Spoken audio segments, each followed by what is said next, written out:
வணக்கம் மக்கள், எப்படி இருக்கீங்க? நல்லா இருக்கிறீங்களா? சாப்பிட்டாச்சுங்களா? இப்போ என்னன்னு கேட்டிங்கன்னா, நம்ம அரசியல் தலைவர்கள்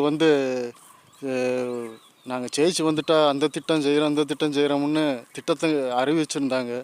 ஆனால் ஏழைகள் வாழ்வு உயர்ற மாதிரி எந்த ஒரு திட்டமும் அவங்க செய்யலைங்க.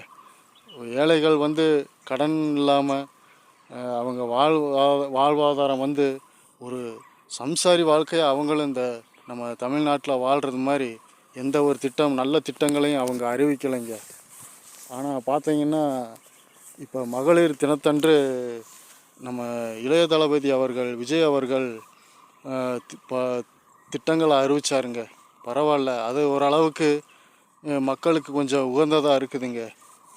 அப்படி அவர் ஆட்சியில் இல்லாத போது அவர் ஓரளவுக்கு இந்த மாதிரி திட்டத்தை அறிவிச்சிருக்கிறாருன்னா, இனி ஆட்சியில் இருந்துட்டா கண்டிப்பாக மக்களுக்கு நல்லது செய்வார்னு நான் நினைக்கிறேனுங்க. அதனால் அவர் அறிவித்த திட்டங்களுக்கு அவருக்கு நன்றியை சொல்லிக்கிறோமுங்க. மேலும் பார்த்தீங்கன்னா மக்களே, நம்ம ஏழைகள்லாம் நல்ல முறையாக வாழணுமுங்க. அவங்களுக்காக நீங்கள் ஒரு ஆட்சி மாற்றத்தை கொண்டு வாங்க. ஏழைகளுக்கெல்லாம் மக்கள் தாங்க உதவணும். தெய்வமாகிய மக்கள் தாங்க நீங்கள். மக்களெல்லாம் தெய்வம் தாங்க. நீங்கள் தாங்க உதவணும். இல்லைன்னா வேறு யாரும் இந்த ஏழை மக்களுக்கு உதவ முடியாதுங்க. அதனால் ஆட்சி மாற்றத்தை கண்டிப்பாக இந்த ஒரு தடவை 2026 சட்டமன்ற தேர்தலுக்கு ஆட்சி மாற்றத்தை கொடுத்துட்டு இந்த 5 வருஷமாக பார்த்தீங்க என்ன நடக்குதுன்னு. அதுபோல் இந்த ஒரு ஆட்சி மாற்றத்தை கொடுத்து நீங்கள் இந்த ஒரு 5 வருஷம் என்னங்கிறத பாருங்கள்.